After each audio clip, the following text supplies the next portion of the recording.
మీ ఎలాంటి వ్యాపార ప్రకటనలకైనా వెంటనే మా ఛానల్ సంప్రదించండి.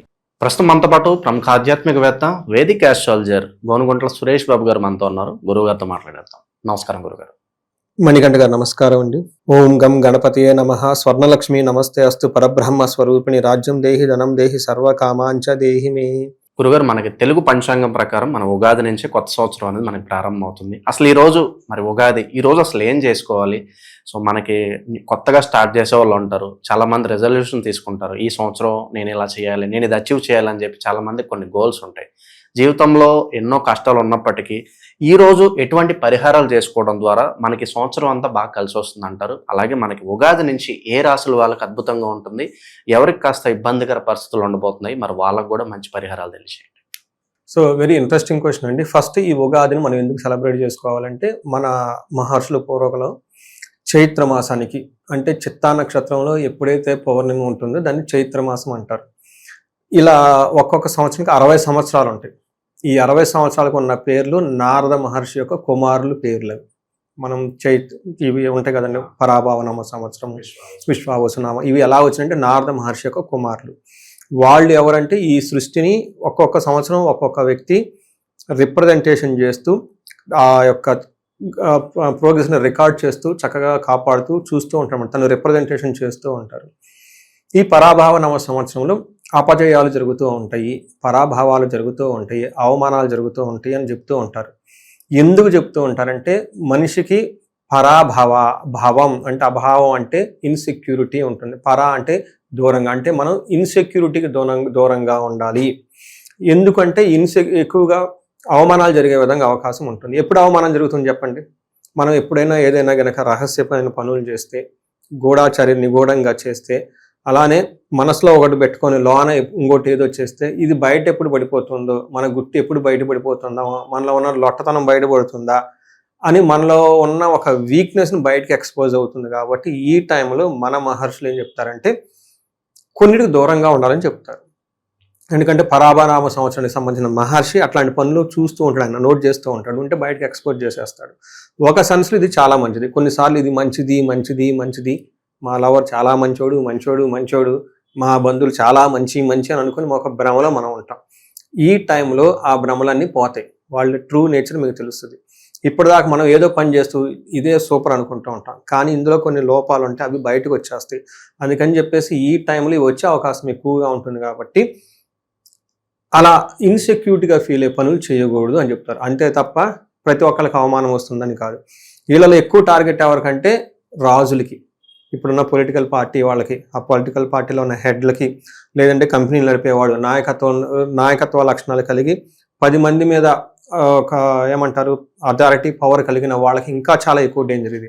ఎందుకంటే వాళ్ళు మనసులో ఏదో పెట్టుకొని వాళ్ళ టీం తోటి వాళ్ళ ఫాలోవర్స్ ఇంకో రకంగా ఉంటే అది ఎక్స్పోజ్ అయిపోయి స్కాండల్ బయటకు వచ్చేస్తుంది. లోన ఏదేదో పనులు చేసుకుంటూ జనాలకు మంచిగా ఫేస్ పెట్టు ఇలాంటి ఏమన్నా ఉంటే ఇవన్నీ బయటకు వచ్చేసి ఎంత తీవ్రంగా దెబ్బ పడుతుందంటే వాళ్ళు పదవులు కోల్పోతారు. ఆ ఫ్రస్ట్రేషన్తో వాళ్ళు ఎక్కువగా కఠినంగా ప్రజల మీద ట్యాక్స్లు అవన్నీ వేసి ఇబ్బంది పెడుతూ ఉంటారు. ఇవన్నీ జరిగే అవకాశం ఎక్కువగా ఉంది. కాబట్టి జాగ్రత్తగా ఉండాలి, హంబుల్గా సింపుల్గా ఉండాలి. ఇన్ కేసు ఏదైనా మిస్టేక్ జరిగినా, మనలో ఏదైనా లోపం ఉన్నా హంబుల్గా బయటకు వచ్చి ఎక్స్ప్రెస్ చేసుకుంటే ఆ యొక్క ఏమంటారు ఈ దేవతలు ఓకే తను రియలైజ్ అయ్యాడు అని చెప్పేసి ఓకే వదిలేస్తారనమాట. ఇది మెయిన్ పరాభావన సంవత్సరంలో ఏం చేయాలి. ఎనీ నూతన సంవత్సరంలో ఫస్ట్ చేయాల్సింది ఏంటంటే, మనకి లెవెల్ ఆఫ్ కాన్షియస్నెస్ ఉంటుంది. మనకి వర్ణాలుగా డివైడ్ చేశారు, కొంతమంది ఇది కొంతమంది ఇది అని. వాళ్ళ సిస్టమ్ ప్రకారం వాళ్ళు చేసుకోవాలి. అందరినీ మనం ఒకే విధంగా చూడకూడదు. కొంతమంది హైలీ ఇంటలెక్చువల్ పీపుల్, వాళ్ళకి మంత్రాలు వచ్చు, వాళ్ళు దాని ప్రకారం చేసుకోవాలి. కొంతమంది యోగాలో చాలా స్ట్రాంగ్ ఉంటారు, యోగా చేసుకోవాలి. కొంతమంది పని చేసుకుంటారు, టైం ఉండదు వాళ్ళకి, అంతా చాలా బిజీగా ఉంటారు, మార్నింగ్ లెగుస్తుంటారు. కొంతమంది గుళ్ళకి వెళ్తూ ఉంటారు, వాళ్ళకి అంత టైం ఉండదు. మార్నింగ్ టైం 6 o'clock 5:30కి మనకి ఉంటారు. వాళ్ళకి ఆ టైంలో ఇవన్నీ ఎక్కడ పెట్టుకుంటూ కుదురుతుంది చెప్పండి? సంధ్యావందనం చేసుకోవడం కుదురుతుందా చెప్పండి? ఇంట్లో పాలు వేస్తూ ఉంటారు, పాల ప్యాకెట్లు. సంధ్యావందనం కూర్చొని చేసుకుంటూ ఉంటే ఎక్కడ చేస్తారు?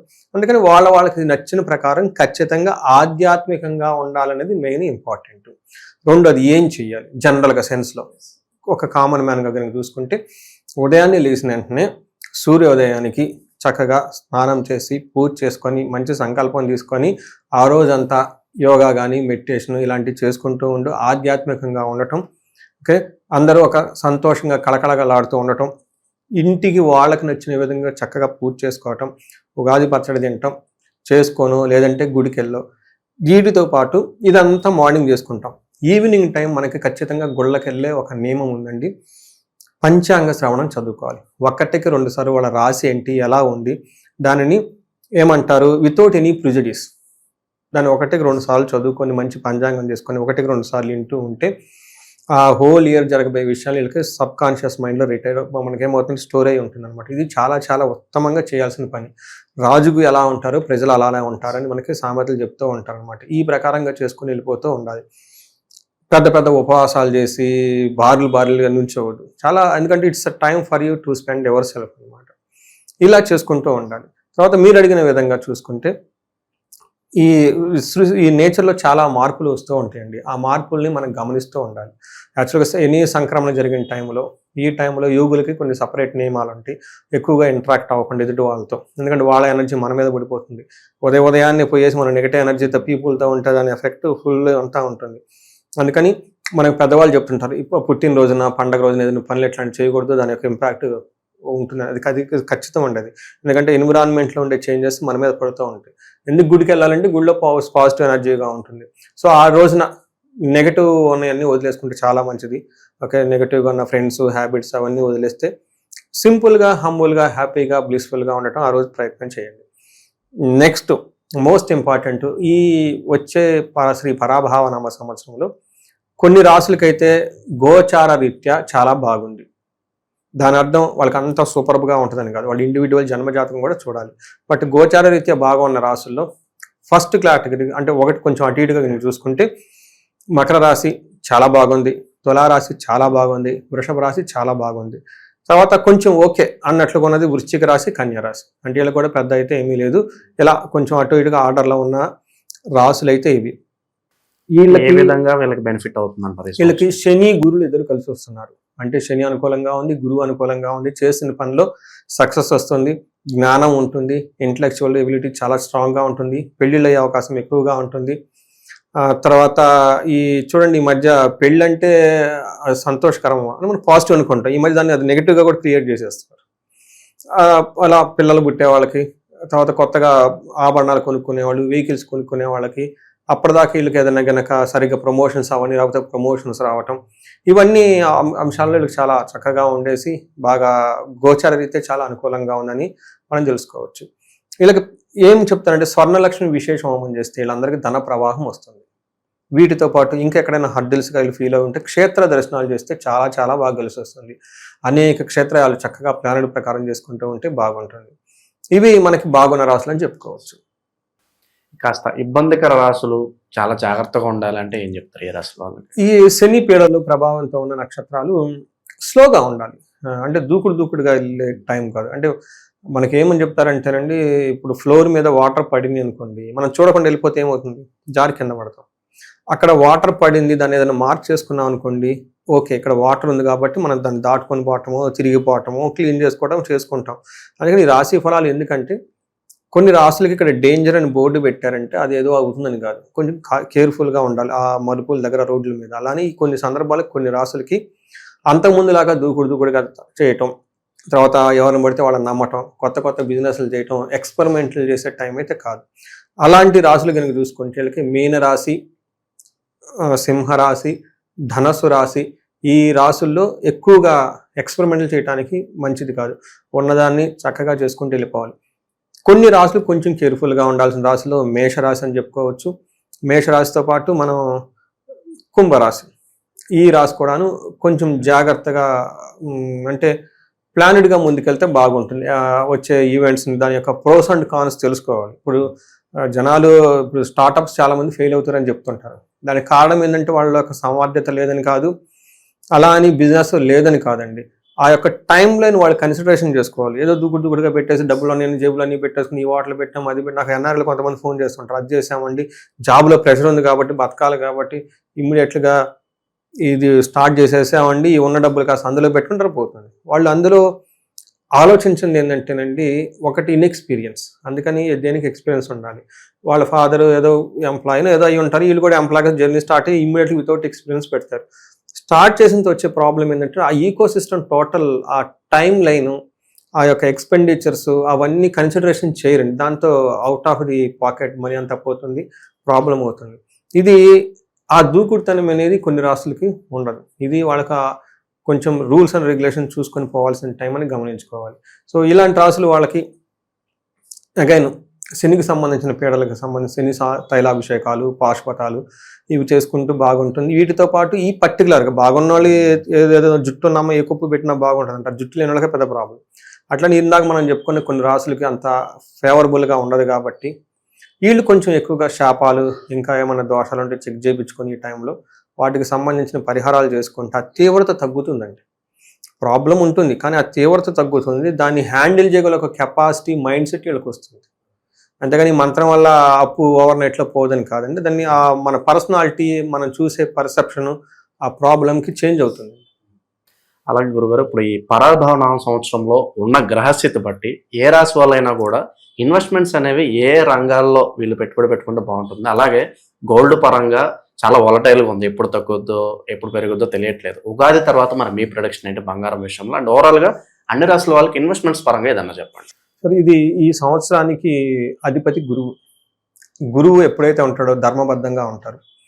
అందుకని ఏది చేసినా ఈ సందర్భంలో జెన్యున్గా, హానెస్ట్గా ధర్మాన్ని కాపాడడానికి చేసిన ప్రతి ఒక్కళ్ళు సక్సెస్ అవుతారండి. ఇంకా సంభవామి యుగే యుగే అంటారు. ధర్మానికి వచ్చినప్పుడు దేవుడే డైరెక్ట్ దిగి వచ్చేస్తాడు. ఎప్పుడైతే విష్ణుమూర్తి వస్తాడో లక్ష్మీదేవి కూడా పరిగెత్తుకుంటూ వస్తుంది. ఎందుకంటే ఆయన పాదాల దగ్గర లక్ష్మీదేవి ఉంటుంది కాబట్టి. శ్రీ పరాభావ నామ సంవత్సరం హెడ్డింగే అది. అపజయం జరుగుతుంది ఎవరికి? అధర్మాన్ని చేసిన వాళ్ళకి, మంచి వాళ్ళకి కాదు.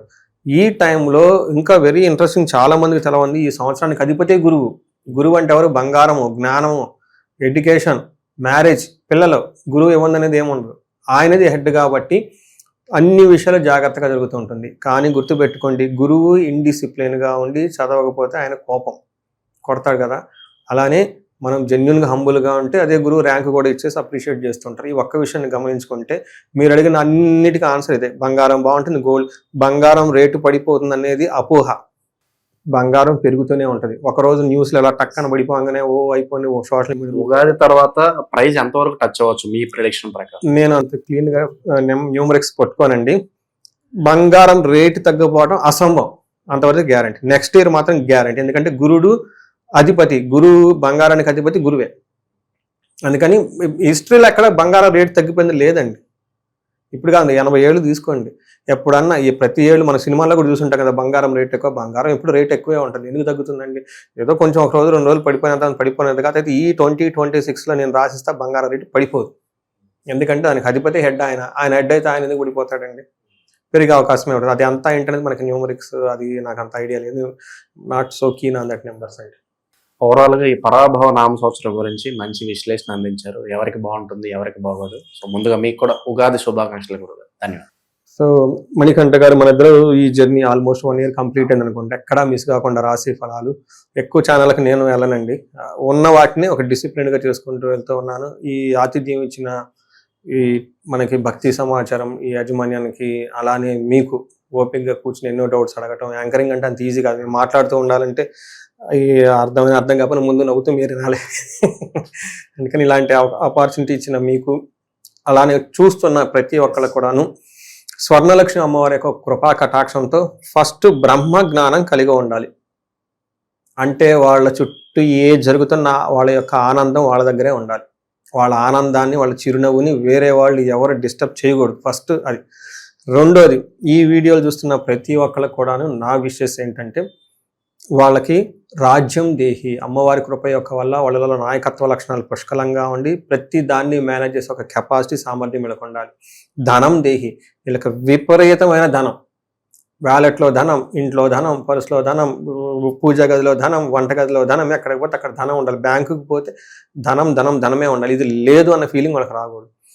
సర్వకామాంచ సిద్ధి, వాళ్ళు కోరుకుంటున్న ప్రతి పని, ప్రతి సంకల్పం నిమిషాల్లో జరిగిపోవాలి అని నేను అందరికీ కోరుకుంటున్నాను. శ్రీ పరాభావ నామ సంవత్సరంలో అందరికీ స్వర్ణలక్ష్మి ఇలా విశేషంగా అందరినీ కరుణించేసి చక్కగా మనల్ని అందరినీ ఒక అభివృద్ధి పదంలో నడపాలని చెప్పేసి మనం కోరుకుంటాం. ధన్యవాదాలు. ధన్యవాదాలు.